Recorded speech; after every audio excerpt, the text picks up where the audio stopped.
Bienvenidos y bienvenidas al magazine de Biosfera Televisión. Vamos a empezar hablando de literatura y no lo vamos a hacer de un libro ni de dos, sino vamos a hacer de 3 libros a la vez y la autora de esos 3 libros la tenemos aquí con nosotros, Rosana Duarte. Gracias por estar, digo bien, no vamos a hablar de 1, ni de 2, ni de 3, porque tú has escrito 3 libros y los vas a presentar en la Cueva de los Verdes, es decir, que aquí yo estoy acostumbrado a traer escritoras, escritores que me van a presentar un libro y tú has dicho no, 1 no, voy a presentar 3. 3 a la vez. ¿Y por qué esos 3? Vamos a empezar, ¿por qué 3 y no 1? Y lo vas a presentar ahora todos a la vez. Pues bueno, la historia es que cuando escribo las 1000 primeras páginas de lo que quería escribir, las editoriales me dicen que por qué no lo divido en 3 partes, porque realmente un libro solo de 1000 páginas pues era bastante inviable. Y ese es el motivo. Ajá, es decir, pero los libros, aunque es una misma, es decir, podemos seguirlos por historia, también son independientes, es decir, tienen su principio y su final. Tiene su principio y su final porque realmente lo puedes leer en el orden que quieras. Hay un orden que es este. ¿Que sería el ideal? Que sería el ideal. A ver, estamos hablando de 3 novelas, vamos a presentarlas a ellas que han venido aquí, que es La Guía, Ángeles Caídos y Atlante. Y Atlante, sí. Vale, que las tenemos ahí. ¿Tú por qué dices el orden? Hay un orden que es curioso además. El orden, hablando, son 3 editoriales diferentes además. Cuando lo envío, lo que les pido, primero es que no cambien... Ahí tenemos las portadas de los 3 libros. Sí, que no cambien mi manera de hablar y mi manera de escribir, para que lo puedan leer en canario. Y lo segundo es que el canto de cada libro al final ponlo, a ver si ahora no lo cogen bien. Al final reflejen la bandera canaria. Ajá. El cuarto es la bandera de Lanzarote. Ajá, que entonces es el que estoy escribiendo ahora mismo. Que sería rojo y azul, ¿no? Y azul. Entonces empezamos por el blanco o el amarillo. A ver si yo también me despido. Blanco. El blanco es el que está pegado al palito, por decirlo de alguna forma. El blanco, el azul y amarillo. Sí. Y al mástil me están diciendo. Vale, pues el primero del mástil, el color blanco, es la guía. Es la guía. A ver, cuéntanos un poco. Bueno, la guía, realmente lo que tienen en común los 3 es, tratan sobre mujeres, desde mi punto de vista, reales. Mujeres valientes, mujeres de cada día, ¿no? Yo las novelas que he leído muchas veces me deja bastante preocupada siempre el género femenino, ¿no? Siempre son mujeres que están esperando que venga pues, un salvador o una salvadora, lo que sea, ¿no? Nunca las veo reflejadas como mujeres de verdad. En estos libros lo que tienen en complicidad los 3 es que estas 3 mujeres, independientemente de cómo hayan nacido, todas esperan un desenlace en su vida que no esperan y son mujeres, eso, como dije antes, reales. Son protagonistas Victoria, Esperanza, ¿y quién es la tercera? Victoria, Esperanza y Marina. Y Marina, que son las 3 protagonistas, es decir, entre ellas no se conocen entonces, ¿no? No, es que son periodos de edades diferentes, o sea, el Atlantes está en el 2330, fechado, Ángeles Caídos será como en el año 2040 y la guía es más contemporánea ahora. Es decir, que por lo que he visto, tú juegas con los 3 tiempos, el pasado, el presente y el futuro, ¿no? No llega a ser tanto así, pero sí, más o menos podríamos decir que sí. Ajá. ¿Y por qué eso, es decir, por qué estamos en ese futuro? Porque en ese futuro es determinante para lo que pasa en el pasado, es determinante para llegar a ese futuro. Y ese futuro va a ser lo que simplifique la 4ª novela, que se llama El Todo, que es realmente la novela en sí. Por eso estos 3 se pueden leer separados, porque las protagonistas y todos los personajes que salen tienen mucho que ver luego en la 4ª novela. En la primera incluso hay como una especie también de novela policíaca, ¿no? Porque hay un asesinato de por medio, ¿no? En la guía. Que realmente no hay ningún género. A mí cuando la gente me dice, pero exactamente qué género tienen, y no lo hay, porque yo mezclo género negro con fantasía, con ficción, con terror, con todo. Entonces, en las 3 novelas se van a encontrar prácticamente todos los géneros a la misma vez. Vamos a empezar. ¿Y por qué has decidido tú empezar a escribir? Porque claro, estamos hablando de 3 libros, estás en el 4. ¿Cómo te dio por esa afición a empezar a escribir? Realmente el año pasado estuve esperando por un proyecto que no salía y en ese momento, cuando no salía el proyecto, decidí que ya era hora de volver a empezar a escribir a título o a nivel comercial. Pero a nivel personal he escrito siempre, desde que soy muy chica, porque realmente a mí me ha funcionado como terapia y yo escribo todos los días de mi vida, tanto por la mañana como por la noche antes de acostarme. Este apartado de escribir las novelas es otra rama de la escritura, pero realmente lo que es escribir, he escrito siempre. ¿Y por qué? ¿Qué es lo que te aporta? Entonces decías terapia, pero... Para porque mí hay lo mucha que me gente aporta... que, sobre todo hoy día, el tema de la salud mental, está, una de las cosas que se le suele decir es, tú escribe, cuenta lo que te está pasando, ¿no? Claro, partiendo de que uno va a vivir consigo mismo toda la vida, es importante conocerse, es importante saber cómo puede uno resolver lo que le pasa en el día a día. Hay cosas complejas que igual no quieres contárselas a segundos o a terceros, y desde el momento que las escribes, por lo menos es lo que me pasa a mí, ya directamente encuentro las soluciones. Y si no las encuentro, por lo menos el leerlo sin contárselo a nadie y sabiendo yo que ese problema existe y que puedo darle igual salida, a mí la escritura me aporta eso. De todas formas, claro, cuando vas a escribir una novela y de esta envergadura, digo novela ya en su conjunto, porque creo que ya tú la tenías en la cabeza, ¿no? Sí. La tenías en la cabeza. Claro, ¿qué fue el detonante para tú empezar a contar esa historia? Porque claro, algo que ya tú habrías escrito, a lo mejor algunos textos, ¿cómo se gestó el inicio de guía y a partir de ahí? Sí, se gesta realmente después de pensar que, bueno, como digo, lo que es terapia para mí es escribir y leer, pues desde el momento que yo veo que en ese momento no estoy trabajando, digo, pues me voy a poner a hacer algo porque ya. Yo tenía ya, una vez que escribes y tienes 4 o 5 párrafos de lo que quieres escribir, prácticamente ya sale una novela, ¿no? Bueno. Bueno, para mí sí, y entonces Sale, una vez hay que hacer esfuerzo, una vez por que, eso, claro, sí, lo están el diciendo esfuerzo, tan fácil con los 3 libros en la mano, pero evidentemente... Realmente son 6, realmente escribí 3 novelas cortas más, que se llama El Grupo de Chinijos, y esas no han salido, firmamos el contrato entre enero y febrero con otra editorial, y esa también pues se escribió justo en este momento, ¿no? Entonces, el por qué y cómo salen, pues porque al final cuando estás todo el día escribiendo, pues tampoco es muy complejo decidir voy a escribir a título comercial, ¿no?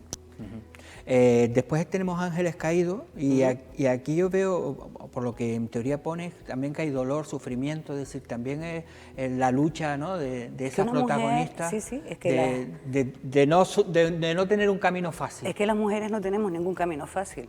Las mujeres en general nos caemos, nos levantamos, estamos tristes, estamos contentas, somos muchas mujeres en la misma mujer. Pero desde luego lo que no hacemos es taparnos la cabeza con una manta y dejar que el destino obre, ¿no? Sino lo que yo reconozco como mujer, y está plasmado en los 3 libros, son mujeres que buscan la salida, ¿no? Entonces, para llegar a una salida ante un problema tienes que pasar primero por muchas fases que normalmente son de dolor y sufrimiento. Bueno, decíamos que se van a presentar en la Cueva de los Verdes. Sí.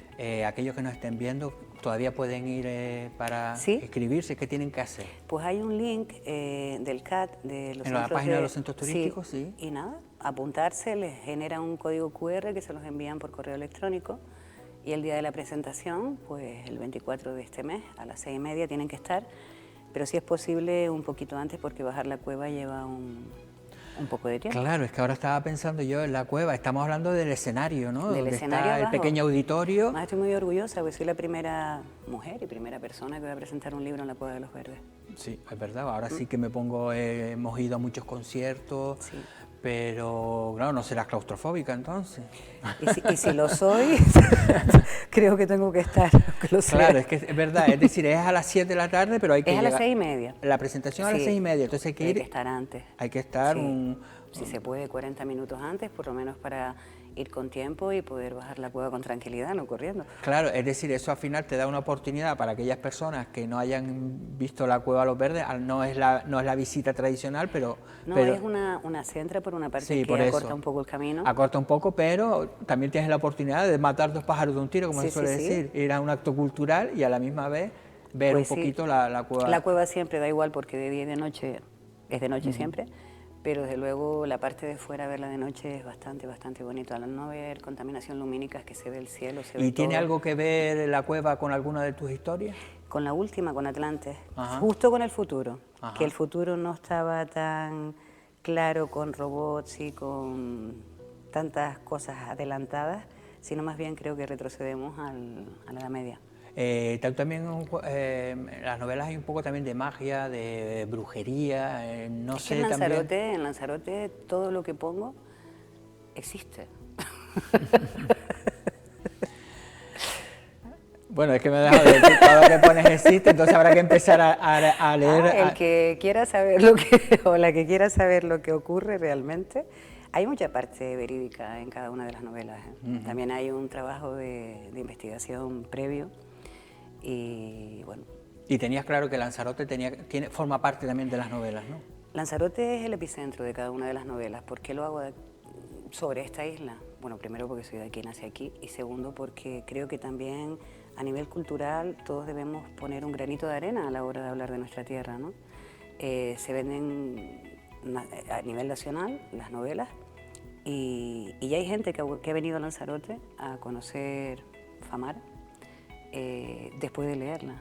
Entonces al final todo el granito de arena que podamos poner entre todos, sean del gremio que sean, pues yo creo que es bienestar para el futuro de... Pero el orden, por ejemplo, si lo ideal sería empezar por guía, ¿no? La guía, o no. Da igual, realmente estas tres novelas lo único que hacen es ser el preludio de la cuarta, que la cuarta es la novela en sí. Todo lo que pasa aquí, es si decir, no que lo ideal, no entenderías la cuarta. Es, evidentemente, el orden cuarto es el cuarto. Entonces, sí. el cuarto, lo ideal sería primero leer por lo menos alguno de estos tres libros. Es que tienen que leer primero los tres para entender. Bueno, o alguno tampoco. O alguno. Bueno, yo digo los tres porque claro. cada protagonista... Lo ideal sería los tres, pero me refiero que en el orden, es decir, lo mejor en la cuarta, que saldrá, me imagino, que para el próximo año. Para el próximo año, sí. Hay que tener por lo menos haber leído alguno de estos, claro. Lo ideal los tres, pero bueno, por lo menos algo para también entender mejor el cuarto, claro, ¿no? Porque es que en el cuarto salen las tres protagonistas, entonces si no lo has leído, al leer el cuarto un poco te pierdes porque no las conoces, ¿no? Me decías que también tenías otro de cuentos de Chinijos, ¿no? Sí, el grupo de Chinijos son novelas cortas. Pero son más infantil, no tienen nada que ver, ¿no? Sí, son juveniles, son para edades entre 12 y 15 años. ¿Por qué lo escribí para esas edades? Bueno, primero que están basados, igual que estos, en valores, en mujer, en igualdad. Y la de Chinijos sobre todo es porque yo tengo 3 hijos y la más chica no le gustaba leer nada, no encontraba nada que a ella le llamara la atención. Y al final encontré, bueno, una editorial, un sello editorial, que cuando ella empezó a leer los primeros párrafos de uno de los libros, pues bueno, se enganchó a eso ya. Y esa fue como que precisamente es el sello editorial que los va a publicar. Vale, ¿y de cuál estamos hablando? De Goonies, editorial Goonies. Goonies. Ajá. Y entonces, bueno, pues al final lo escribo por esa edad, porque yo realmente lo viví bastante complejo, encontrar una literatura que no fuera tan convencional para hijos que tampoco son tan convencionales. Sí, entonces, la adolescencia es una edad complicada. ¿Sí? Pero si enganchas a alguien a la lectura a esa edad, lo vas a tener para toda la vida. Lo vas a tener para siempre. Por eso el éxito de muchas sagas que ahora han salido en series y demás ha sido precisamente por eso. Pues esta es una saga, son 7 libros, bueno, son 8 libros, 7 municipios y La Graciosa. Y ahora saldrán publicados Teguise y San Bartolomé, que me hace mucha gracia que las editoriales nacionales les guste tanto el epicentro de Soo, el pueblo de Soo, justo donde nace este grupo de Chinijos, y será extensivo pues a todos los municipios. Me parecía bien lo que habías dicho al principio de mantener el lenguaje, ¿no? De la forma de hablar de la gente de Lanzarote, porque muchas veces se pierde. Y hoy día con el tema de las redes sociales ves a alguien hablando en peninsular, ¿no? Por decirlo como decimos nosotros, cuando eres de aquí, ¿no? Entonces sí. Mantener esas palabras, ¿no? Ellos se reían porque a pesar de que tú mandas lo que escribes, lo mandas ya corregido, cada sello editorial tiene sus propios correctores y los correctores me llamaban y me decían, pero ¿cómo que se tuchó un camello? ¿Qué es eso? Lo cambiamos y ponemos que se torció. No me lo vas a cambiar porque yo hablo así. Yo escribo como hablo, entonces no puedo escribir de una manera que sea, sí, tirar del diccionario, poner un montón de tecnicismos, pero yo no quiero eso. Quiero una lectura que sea ligera y una narrativa que entiendan. Igual que yo me tengo que adaptar a leer novelas de, yo qué sé, de cualquier región de España, pues Canarias, estoy muy orgullosa de ser canaria. Bueno, Rosana, gracias por presentarnos. Ahora hay que recordar, el jueves 24, entre en la página web de los centros turísticos, la encuentran Rosana Duarte, la presentación le dan al link, se apuntan y se van a pasar una tarde agradable. Yo creo que estupendo. Bueno, lo único que tenemos que el compromiso es que cuando esté el cuarto vas a tener que venir por aquí. Okay. Lo haré. Así que gracias por estar con nosotros y ahora vamos a seguir continuando. Hoy tenemos programas nuevos, de nuestros programas Toshi Game y de Relatos de Vida. Vamos a empezar con Toshi Game, que la semana pasada hacía una encuesta en la calle para ver quién era Mario Bros. Recuerden, a ver si lo tengo por aquí, el programa esta tarde a las 7:30 de la tarde, pero vamos a ver esa pequeña encuesta que siempre son divertidas.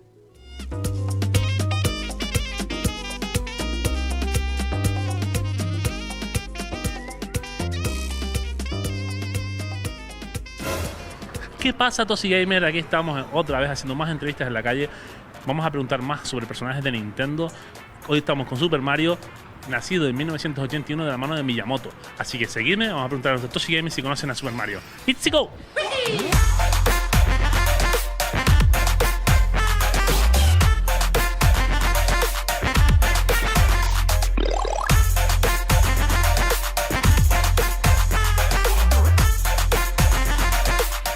¿Quién es este personaje?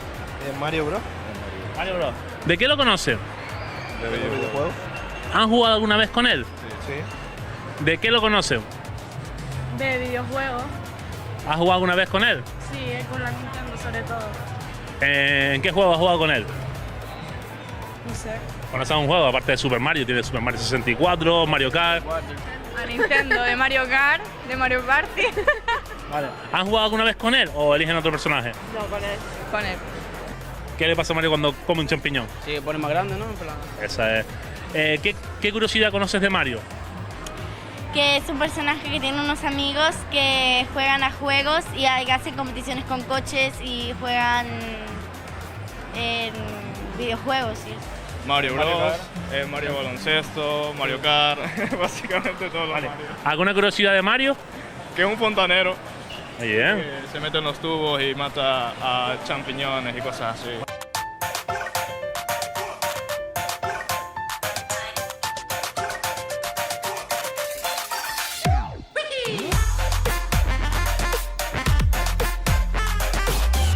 Aparte que el hermano se llama Luigi. ¿Sí? Sí, que está con la princesa Peach. No. Él está con Peach y el otro está con Daisy. Aquí hay salsa tomate, ¿eh? Yo jugué a la Nintendo de pequeño y ahí sí empecé con Mario Bros. ¿De qué juegos conoces a Super Mario? Mario 64, el Mario de la Wii, que ibas por los planetas, el 3DS, el Mario con el que ibas con Luigi y por tuberías. No me acuerdo el nombre ahora, pero... ¿Alguna curiosidad de que tengas de Super Mario? De Super Mario, que se supone que es fontanero, pero no lo he visto cambiar tuberías nunca.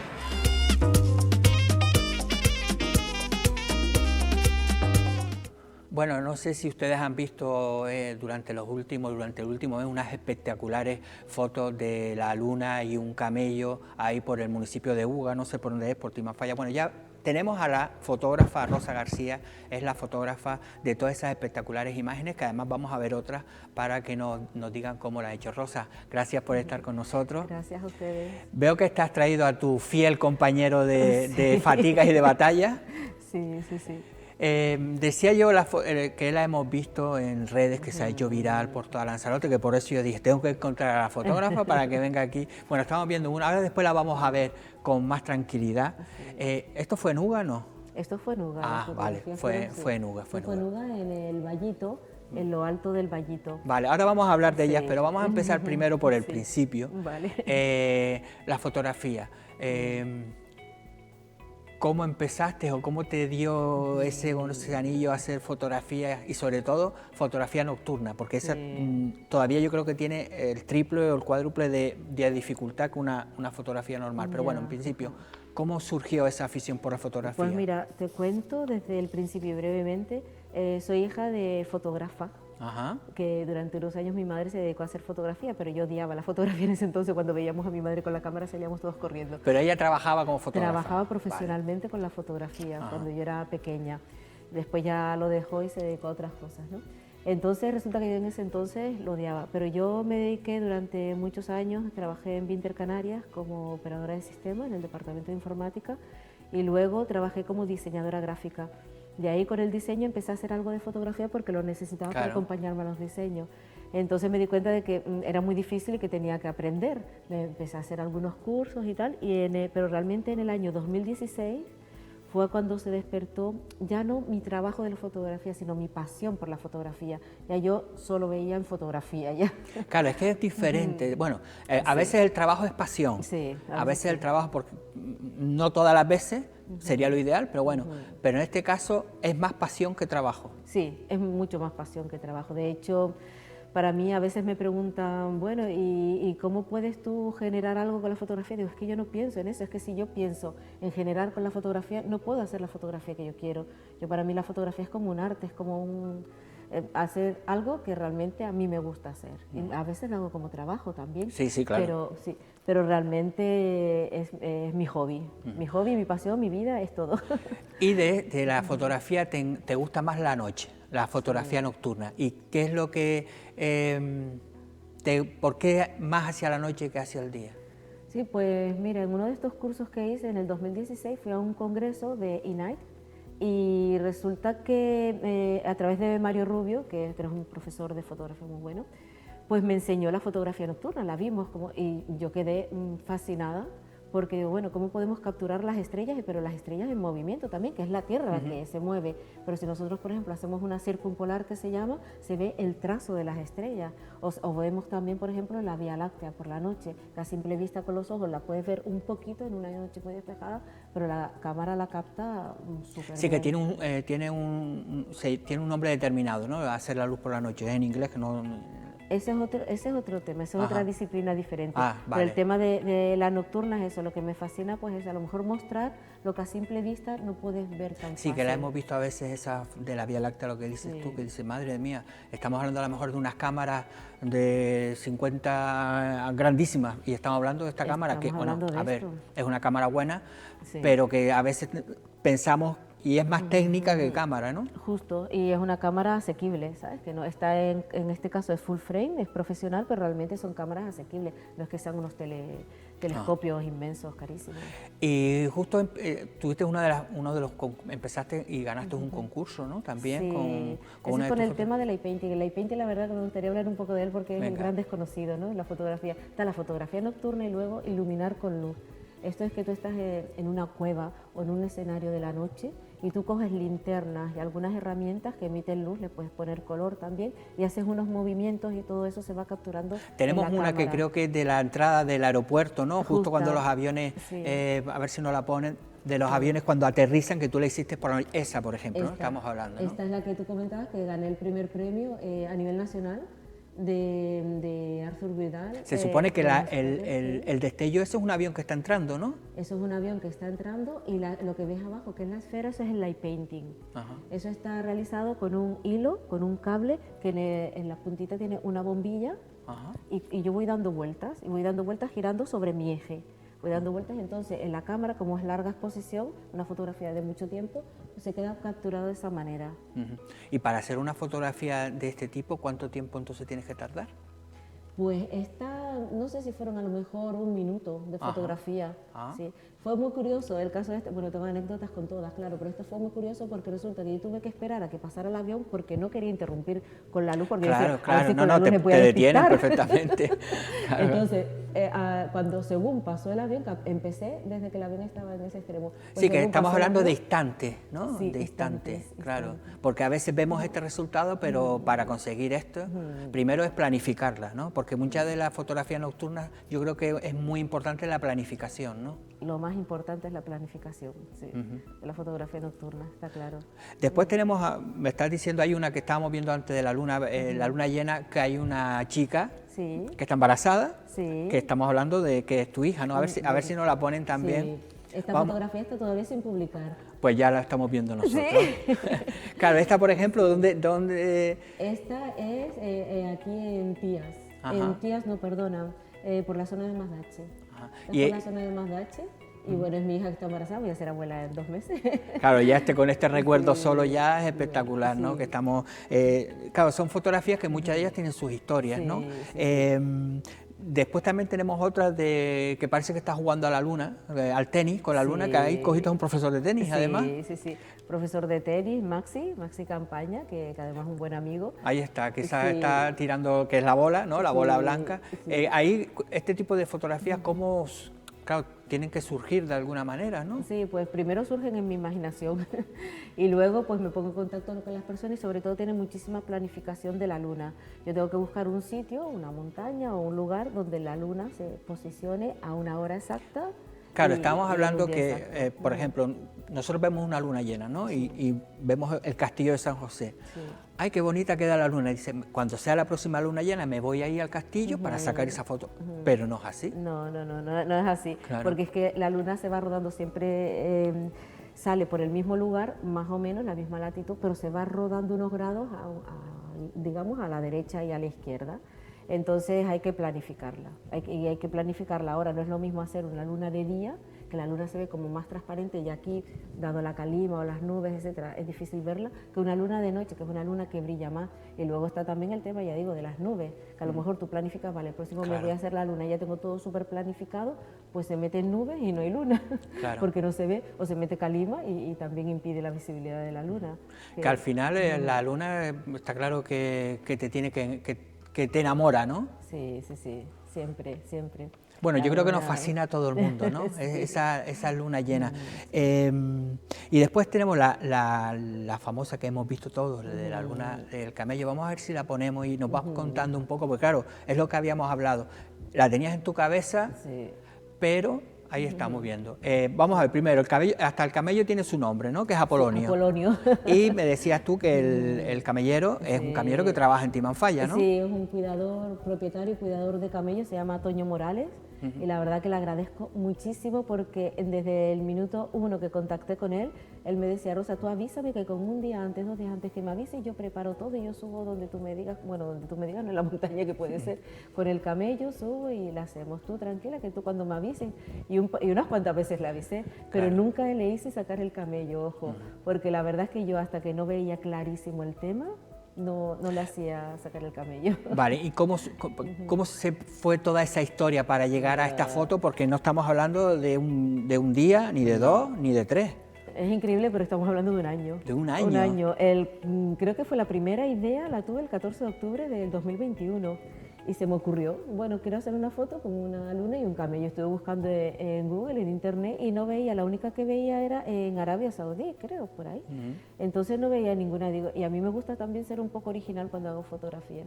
Entonces, pues la quiero hacer, nada. Empecé a hablar con mis compañeros y amigos, Juan Monzón, Guayo, Oliver, y yo, que ellos conocen más en UGA, y le digo, ay, mira, pues a ver si ustedes pueden, me ponen en contacto con algunos camelleros. Entonces ellos me dijeron más o menos, ¿no? Pues entonces yo estuve preguntando, el primer camellero al que le pregunté me dijo que no. Claro. Sí, me dijo que no podía porque estaba muy ocupado, que bueno, que a último remedio a lo mejor lo hacía, pero que estaba muy ocupado. Y cuando di con Toño Morales, él me dijo que sí, y venga, la hacemos, lo que tú quieras, la hacemos y tal. Entonces nada, pues yo planifiqué la luna para ese mes, nada, no había forma, nubes, la planifiqué para el otro, no, la luna no se ponía por ese pedacito de loma por donde puede estar el camello, la planifiqué para el siguiente y resulta que donde único podía era en un lugar donde hay unas piedras enormes que el camello se iba a ver la mitad, o sea que para el siguiente ya la luna se había rodado y yo no estaba por ahí, para el otro se metieron nubes, para el otro, y así cada mes. Y decía, es que no me lo creo, que no puedo conseguir yo hacer esta Claro, que foto. tienes la idea y dices, pero que a veces, claro, vemos estas fotografías que circulan por las redes como que, bueno, que lo ha hecho una fotógrafa, ¿no? Y no se le da el valor que al final es el que tiene. Es decir, para conseguir esta imagen de Lanzarote, que al final es una imagen promocional de la isla de Lanzarote, hay un trabajazo detrás. Y después, ¿qué luna? Porque claro, tenía hasta una luna determinada cuando ya la conseguiste, ¿no? Claro, hombre, esta luna se llama, por ser la del mes de noviembre, se llama la luna del castor, pero yo lo que quería era una luna llena, a ser posible. También podía haber hecho cualquier otra, pero yo prefería una luna llena. Y bueno, por fin el 7 de noviembre lo conseguí, que no me lo creía, porque encima además me tuve que trasladar, no era ni siquiera en el lugar donde ya yo había previsto, me tuve que meter en una finca y en otro lugar diferente. Estaba a menos distancia de lo que yo creía, porque esto está hecho a 500, 600 metros. Es decir, tú estabas a 500 metros de donde estaba el camello. 500, 600 metros. ¿Qué distancia? Es distancia, y esto normalmente lo hacemos y nos comunicamos con unos walkie o con teléfono. Pero en este caso no llevé los walkie y resulta que no había comunicación, así que fue comunicación cero. menos mal que Toño Morales sabía, ya yo le había explicado y él sabía lo que tenía que hacer, que fue, la verdad que fue muy Claro, porque inteligente. estamos hablando que él también que tenía que estar preparado para posar de una determinada forma, claro. Justo, y él lo que se le ocurrió fue que se movió un poco, unos metros hacia arriba, hacia abajo, y eso también me facilitó, porque no teníamos comunicación. Claro. Yo no podía hablar con él, pero yo también en el momento de que la luna, porque la luna va saliendo y la luna no sale así recta, la luna va saliendo así, hacia un lado. Entonces, claro, yo también me muevo con la cámara, unos metros hacia un lado, unos metros hacia otro, y bueno, gracias a lo que yo me moví, que él se movió un poco, pues las pudimos conseguir. Por eso algunas no se ven tan estáticas. No, pero es que cuando las vemos es que además refleja un poco lo que tú también has querido, ¿no? El reflejar el camello, ¿no? La labor que ha hecho en Lanzarote, todo ese tipo de cosas que al final es nuestra historia, ¿no? Justo, y aquí a mí me encantan los animales y el camello al final ha sido súper importante en Lanzarote, es un símbolo nuestro, es un elemento que fue imprescindible en el desarrollo socioeconómico de la isla y todavía sí es, y ahora en Uga van a abrir el centro de interpretación camellar, pues, lo tengo cerquita, lo de casa. Bueno, lo único que hay que decir que el Ayuntamiento de Yaiza sería bueno que contactara contigo porque esas imágenes tienen que estar en ese centro de interpretación. A mí me encantaría, y tienen que estar no cogidas de internet, tienen que estar cogidas de la porque a veces pasa también en internet y todo esto que al final el trabajo que tú has hecho al final se va por ahí y empiezan a poner y ya no saben ni respetan quién lo ha hecho ni quién ha hecho, y es un trabajo que estamos hablando de un año de tu tiempo. Por eso en casi todas las fotos puse la firma, porque a mí no me gusta firmar las fotos, pero digo, bueno, si va a salir por internet y demás, por lo menos que vean la firma. Bueno, pero sabes que hoy día el que quiere te la quita, pero por lo menos que sepas que no, y lo ideal es ponerlo, ¿no? Es decir, cuando hay trabajos bien hechos, yo creo que la gente también lo agradece, saber quién es la fotógrafa, quién está detrás de esa fotografía. Estabas hablando antes del eclipse, a ver si nos lo ponen también, porque claro, no es que es un montaje. No, bueno, esto sí es un montaje. Sí, pero me refiero que todas las fotos son del mismo, día, ¿no? Claro, sí, por supuesto. La foto a las 3:30 empecé yo a ver el eclipse, empezó aquí a verse, y entonces yo me esperé casi hasta las 5 o las 6 de la mañana, que empezó pues todo lo que fue la etapa del eclipse. Primero apareció la luna roja, después fue creciendo la parte blanquita, hasta que luego fue claro, es que en Lanzarote, yo no sé si en otros lugares, pero no sé si la luna aquí tiene también una característica especial, o por lo menos que Lanzarote está ideal para luna llena. Ya. Lanzarote es ideal, bueno, las Islas Canarias en general es ideal porque tenemos unos cielos despejados, pero es verdad que aquí en concreto a nosotros que queremos hacer la luna y cogerla baja para poderla coger con un hito, o sea, con una iglesia, con un edificio o con unas personas, nos resulta difícil por el tema de las nubes. Que ya cuando la luna sí toma una altura se ve preciosa. Claro, pero cuando está muy alta a veces ya no hay un paisaje, ya no hay nada que se pueda captar. Estás con esta en la mano, esto es también para tu trabajo, ¿no? Sí. Que eso es para lo de la luz, ¿no? Que hablabas, ¿no? Esto es el disparador remoto, porque resulta que cuando haces estas fotografías de la luna, o cuando haces fotografías light painting o nocturnas, para casi todas las fotografías que yo hago, me ayudo de este dispositivo y del disparador. Porque con esto entonces emito menos vibración a la cámara y se queda como más estabilizada, y además también para darle, si quiero dar 1 minuto de fotografía, 2 minutos, lo controlo por aquí. Y esto es un disparador remoto, un intervalómetro. Bueno, veo que no sé, ahora mismo tu cabeza seguro que sigues haciendo fotos. ¿Tienes algo que tú dices, estoy detrás? Sí. ¿Me lo vas a no. No, pero te lo voy a contar. Contar por lo menos por qué estás detrás y cuánto... Sí, tengo en mente, ahora mismo tengo en mente 2 fotografías. Son 2 proyectos muy bonitos. En uno de ellos necesito, a ver si consigo el contacto que necesito para poder hablar con unas personas. Y creo que es una fotografía que aquí en Lanzarote va a ser también muy bonita hacerla aquí. Bueno, ¿sabes lo bueno? Que ya si le mandas la foto del camello ya sabes que tu trabajo es bueno, y eso también ayuda a que la gente piense que vas en serio. Ya tiene la foto del camello. Ya la gente, cuando una persona sabe que es un buen trabajo detrás y que vas en serio, se abren muchas puertas. Bueno, Rosa, gracias por seguir hablando contigo, pero vienen los otros invitados. Pues gracias por acercarnos a estas espectaculares imágenes de Lanzarote y cuando tengas alguna otra cosita o ganes algún premio, pues ya hablamos. Ah, vale, muy bien, muchas gracias. Bueno, pues nosotros vamos a continuar esta noche, tenemos relatos de vida, así que vamos a ver un trocito de la semana pasada de Mirita Soca y después hablamos con nuestra compañera Paola Delgado. Ya ha pasado 3 cosas gordas y las ha superado. No espero que sea la vida como los hace, como los gatos, pero bueno, en fin, Pero aquí estamos. Aquí estamos y para adelante. Ahora que yo siempre he sido muy decidida, para todo, nunca le he tenido yo ni miedo a nada, ni esta cosa, no, porque no. Decidida, luchadora, trabajadora. Siempre ha sido, ves que siempre que tengo actitud de hacer cosas, de vivir y ya está, y pasarlo bien y ya está. La vida hay que seguir para adelante y hay que dar ánimo y que seguir, que la vida sigue. Y si uno se cae, bueno, hay que volver a levantarse, tener fuerza para decir tú, levántate. ¿Entiendes? Eso es lo que es la vida. De tú decir, pues, decirte tú puedes hacerlo. La vida es seguir adelante, esas son las palabras que yo creo que todos tenemos que coger de Mirita Soca.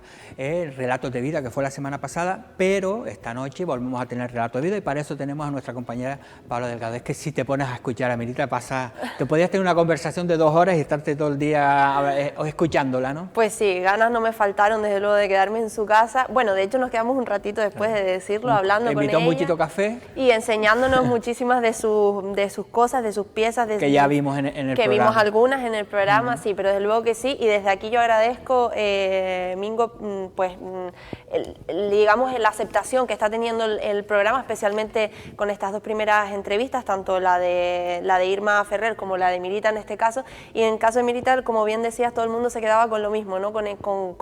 Y así lo sentí yo, con el aprendizaje, ¿no? de vida, que yo creo que todos deberíamos escuchar, y ya lo dije la otra vez, especialmente los jóvenes. Sí, que a veces somos unos quejicas y cuando vemos estas palabras, pues al final decimos, pues es verdad, hay que hacerlo. Y es sobre todo la voz de la experiencia. La voz de la experiencia. La experiencia es un grado y en este caso aún más si cabe, porque desde luego, bueno, ya lo contó.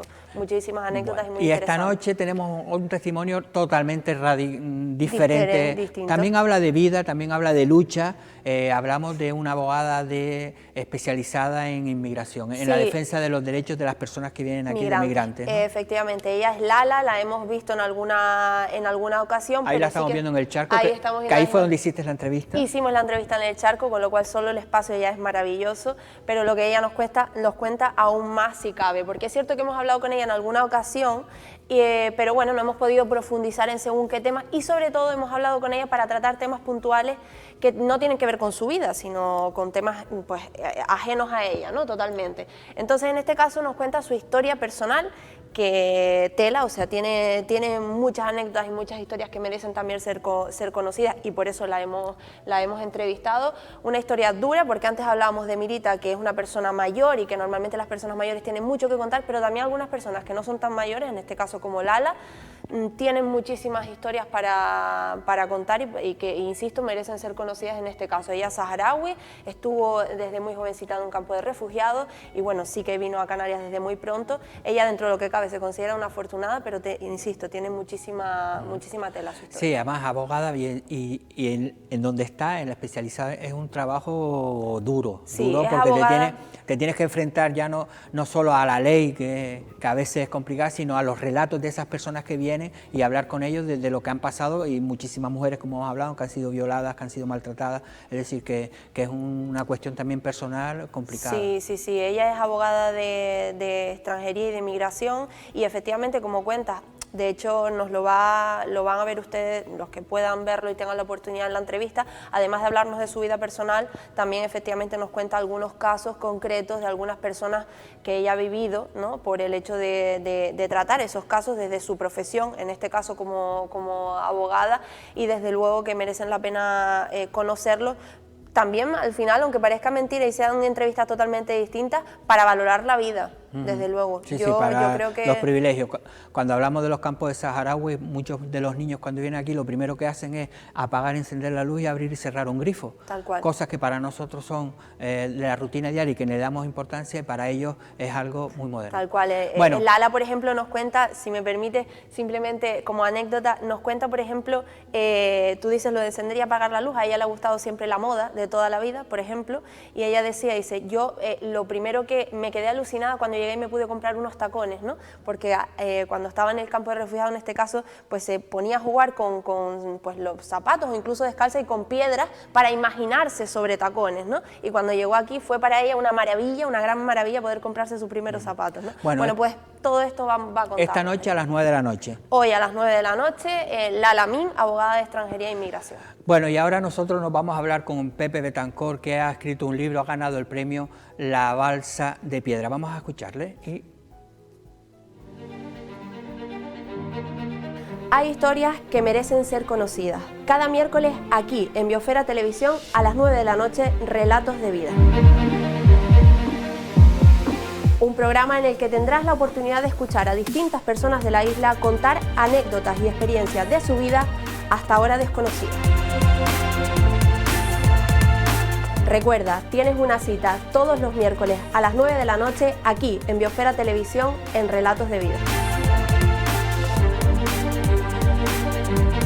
Bueno, y ahora vamos a hablar de un nuevo libro, Las perlas de Eufemia Montelongo. Un nombre un poquito complicado, pero bueno, Eufemia, estamos hablando seguramente de una mujer, no de esta época, pero para ello vamos a hablar con el autor, que además ha sido la ganadora del premio de la Balsa de Piedra que organiza el Ayuntamiento de San Bartolomé en colaboración con la Fundación Saramago, coincidiendo con el centenario del nacimiento del Premio Nobel de Literatura. Y así que contamos con su ganador, con Pepe Betancor. Hola, hola. Gracias por acompañarnos. Es un nombre complicado, hay que decirlo, ¿eh? Eufemia, ya de estos nombres ya no se oyen. Por los... Porque son nombres que si los leemos ya sabemos que no es de esta época. Desde luego. ¿No? Yo no creo que haya ninguna madre o ningún padre que ponga a una criatura Eufemia, ¿no? Sí, y en parte se selecciona ese nombre por lo curioso, ¿no? Por el tono así como medio antiguo y demás. Pero y un apellido que está claro que sí que nos suena, que es de nosotros, porque estamos hablando de una novela que se desarrolla en Arrecife. Exacto, sí. Es algo que tú siempre, es decir, en todos tus trabajos por ahora literarios, siempre te remontas a una época, no sé si todavía la tienes en tu niñez, de las que te han contado. ¿Por qué siempre vas a ese Arrecife que ya hemos perdido? Porque hay una intención desde siempre, desde que empecé a escribir y a publicar con enaltecer Arrecife, es decir, Arrecife no la quiere nadie. De hecho, es una ciudad que tristemente está bastante abandonada y siempre me ha dado pena porque es la ciudad en la que nací, en la que me crié, en la que me he desarrollado, y siempre me ha dado pena que no forme parte de una manera más activa dentro de lo que podríamos llamar la geografía de lo literario. Y desde mi primera novela pues he estado siempre preocupado no tanto por embellecerla sin más, sino por abordar Arrecife como un sitio donde ocurren cosas desde el punto de vista literario, obviamente, y que sea algo trascendente, es decir, que el paisaje, en este caso la marina de Arrecife, la zona del charco y demás, sean sitios bastante significativos en la novela porque ocurren cosas que afectan de una manera bastante integral y rotunda sobre los personajes, y en este caso sobre Eufemia. Vemos la novela que estábamos viendo ahora, la fotografía, es Eufemia, pero claro, me imagino que es alguien que tú has creado, ¿no? Que no es una persona real. No, claro, evidentemente. Sí, bueno, si después ya entramos en la novela, evidentemente creo que no es real, ¿no? Porque hablamos, pero bueno, en principio como esta aparece en la novela, esta Eufemia, imagino que has buscado, ¿no? A alguien que evoque esa época, ¿no? Sí, esta imagen es una fotografía que encontré en un anticuario en Lisboa hace mucho tiempo, y cuando la encontré esta es Eufemia, porque Eufemia no tenía nombre, es decir, es una historia. Y si realmente hubiese existido alguna Eufemia, vamos, hubiese sido la bomba, porque es una historia bastante loca, bastante disparatada, de una joven ambientada en los años 50, como tú dices, en un Arrecife claustrofóbico y donde su paso por la vida es bastante invisible, bastante anodino, ¿no? Y de repente hay un suceso en su vida que cambia todo y es la aparición de una perla, ¿no? Bueno, para decirlo, se levanta a mear por la noche en esas escupideras que antes todo el mundo tenía debajo de la cama, sí. La va a vaciar, como se hacía muchas veces también, Sí, en el patio que tenía, o en el traspatio. En el traspatio había un limonero, casualmente, sí. Y justo cuando se da cuenta va a vaciarlo, ve como hay algo que, ¿no? que le llama la atención. Yo, pero te lo has leído. Pero si está vamos recién llegando esto es solo a al la principio, librería. no estoy haciendo spoiler, ¿eh? No, pero sí, así es. Y así al es. final, evidentemente, aparece y hay perlas. Sí. Perlas. Y a partir de todo eso surge esta novela. Exacto, es decir, es así de extraño el argumento, pero sí funciona así y pasa eso realmente. A mí me recuerda un poco a este realismo mágico, ¿no? Total. De Vargas Llosa, y de García Márquez, vamos. De García Márquez, de ese tipo que... Es decir, tú sabes que es mentira, sí. Pero te lo crees. Claro, es que esa es la historia. Forma ¿no? parte del engaño literario, es decir, hay una intencionalidad de engañar al lector mostrándole algo que él sabe perfectamente que es inverosímil, la persona que lee, obviamente, cuando lee aquello dice esto no tiene ni pies ni cabeza, esto es mentira, pero se le adorna de una manera y se hace discurrir la historia de una manera tan sutil que al final claudicas y caes en que aquello tiene su lógica, en que aquello es completamente real, pero dentro del mundo de ficción, ¿no? ¿Y cómo surge esa novela? Porque claro, estamos hablando que se ha presentado ahora, pero ya tú, sí. Desde el 2019 creo, por ahí ya... Antes, él estaba inédita, es decir, no estaba publicada, sí. Pero ya tú la tenías, es decir, surgió hace ya tiempo, ¿no? Sí. Antes del viaje a Lisboa, entonces. Sí, claro.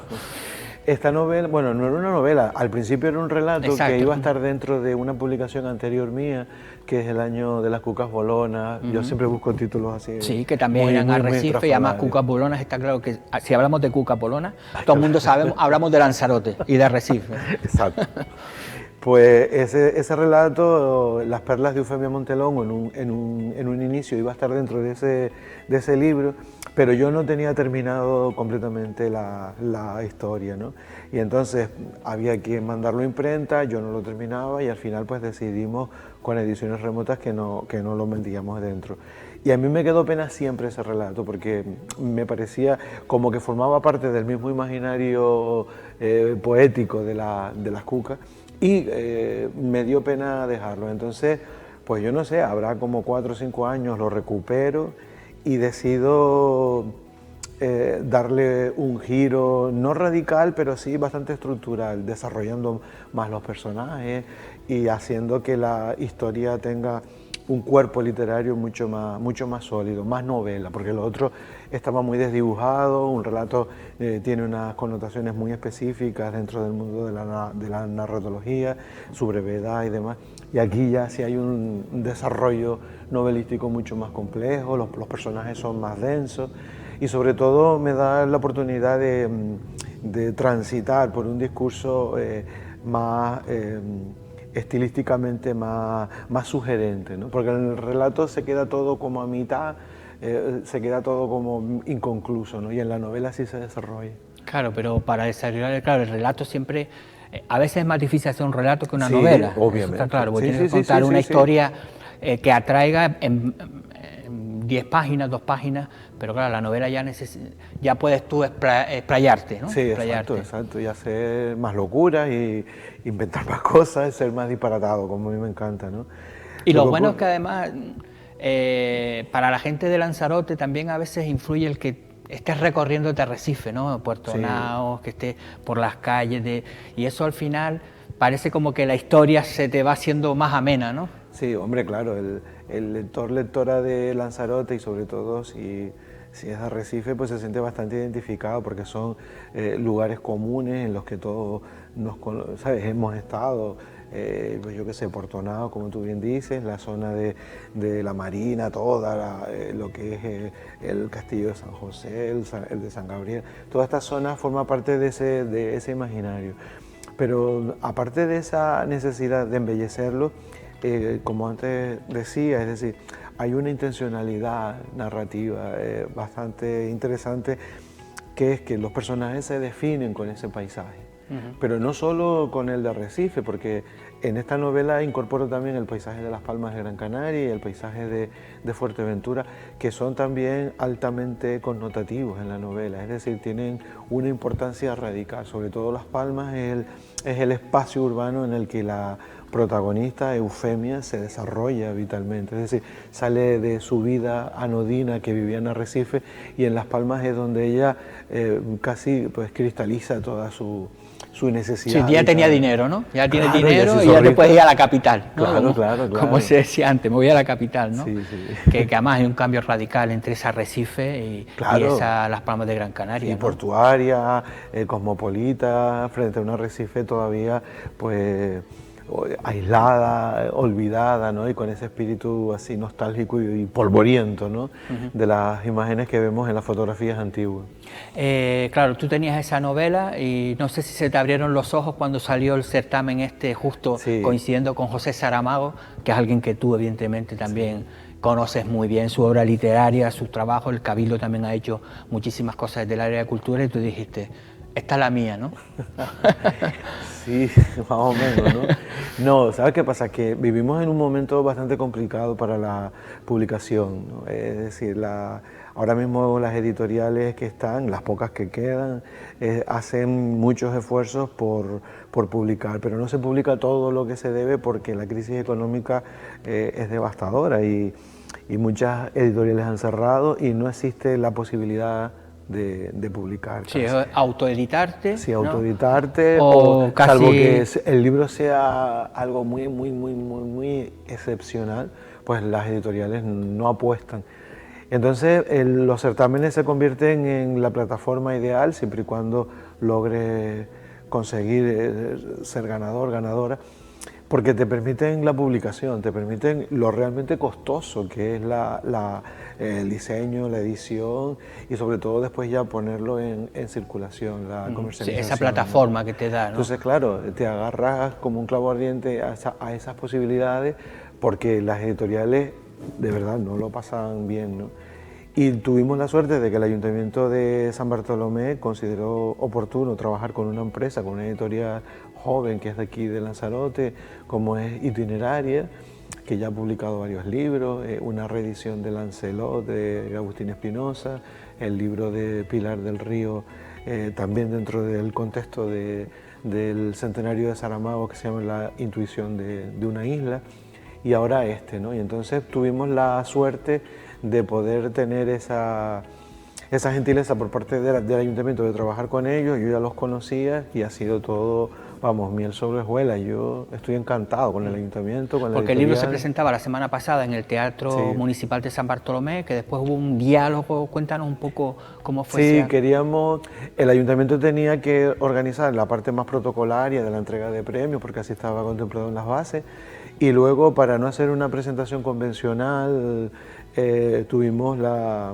ocurrencia de hacer una conversación entre Alba Cantón, la directora de la editorial, junto con Estefanía Camejo, y entonces mantuvimos una conversación en la que Estefanía nos preguntaba pues cuestiones relacionadas con la novela, cuestiones relacionadas con la edición. Es como lo que hace Estefanía cuando ustedes hacen una exposición, que hace un recorrido, pues ella lo hizo un recorrido a través, ella era del libro, de literatura en vez de exposición. Igual, y como todo lo hace bien Estefanía, pues a mí me encantó cómo quedó el formato y sobre todo porque nos salíamos del típico guión del escritor o de la escritora sentado en una mesa hablando de su libro. Exacto. Que a veces es un poco frío, a veces, pero claro, cuando se aborda como lo hicimos, con esta especie de conversación, de diálogo, es mucho más ameno y no sé, a mí me pareció como una fórmula mucho más... Porque el libro sale a la venta a lo largo de esta semana. Sí, ya. En principio, ¿dónde se puede encontrar? En cualquier librería de Lanzarote, de Canarias,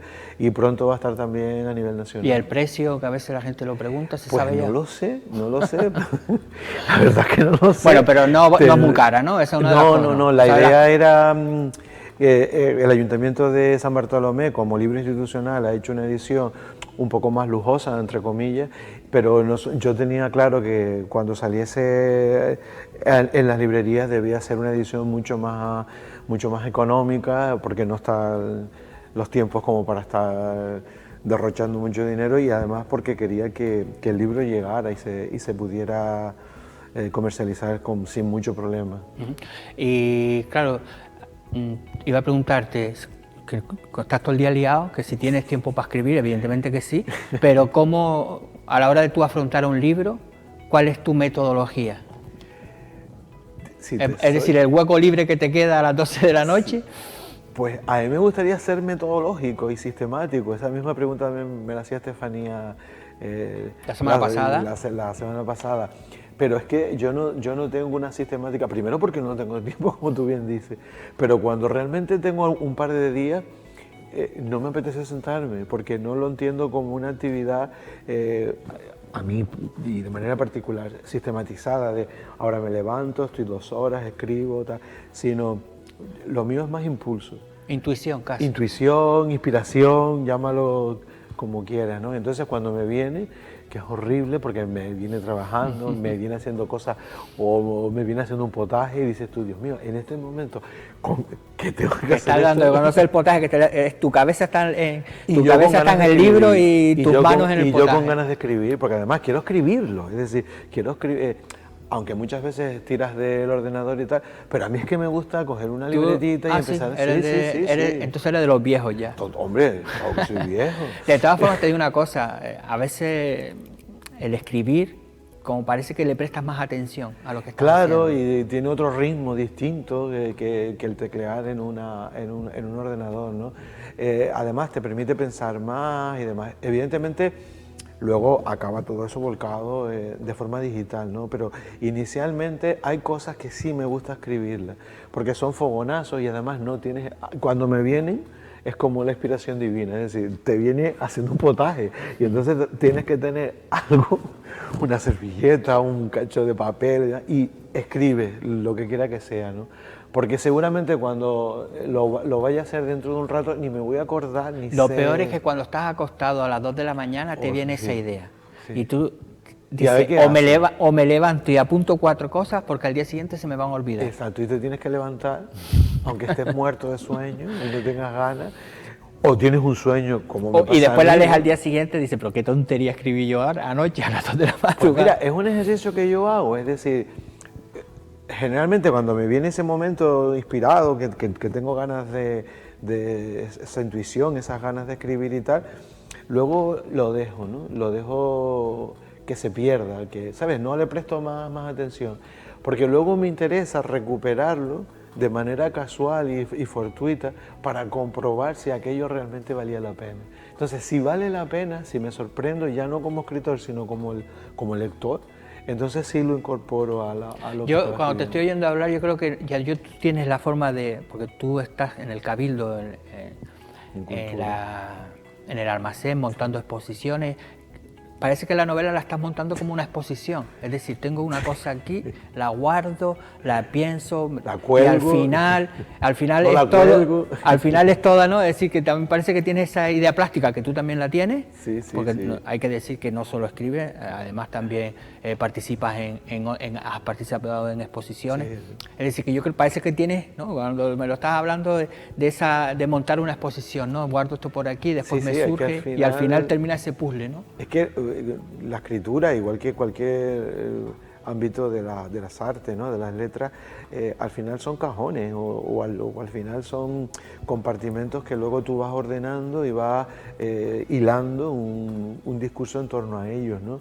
Y entonces hay cajones o hay compartimentos que sí funcionan y otros que no. Entonces, en mi caso es un continuo proceso de escritura y desescritura, de encuentro, desencuentro. ¿Y en esos cajones ya tienes algo para otra novela, otro relato? Claro, sí tienes. Esto no para, no paro. Si esto ya, una vez te lanzas ya es muy difícil no caer, ¿no? No caer en la tentación. Sí, pero tengo varias, tengo una... yo la verdad es que hago cosas muy complicadas y cuando se lo he dado a leer a gente del mundo del libro y demás, hay cosas que me dicen, Pepe, esto es impublicable. En tu cabeza suena bien, claro, pero no en la de los demás. Pero ya no eso, sino porque por el riesgo, ¿no? Ya. Por ejemplo, tengo uno que es un monólogo, que no lo tengo terminado del todo, pero que está escrito en primera persona, de una profesora de inglés que un día le detectan que tiene el síndrome de Burnout, es decir, del docente quemado, ¿no? Y entonces la mandan a un psicólogo para que ella se desahogue y tal. Y entonces toda la novela es ese desahogo de ella.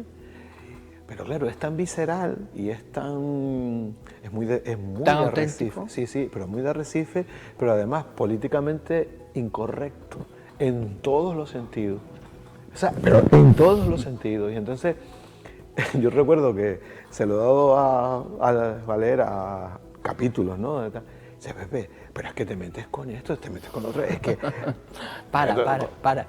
Y entonces dice, Bueno, no, eso no es... Si cuando lo tengas terminado lo publicas y ganas algún otro certamen, ya vienes por aquí y nos lo presentas, y seguramente también te tendremos alguna otra ocasión por todas estas exposiciones que hay en el Cabildo, que precisamente esta semana, el jueves, se van a presentar varias de ellas. Pero bueno, eso es otra historia, así que gracias por acompañarnos, y a ustedes, si quieren ir a la librería, pregunten por las perlas de Eufemia, y ya, bueno, pues las compran, lo leen y ya nos contarán. Y contarles también vamos nosotros mañana nuevas historias en este programa. Qué bueno.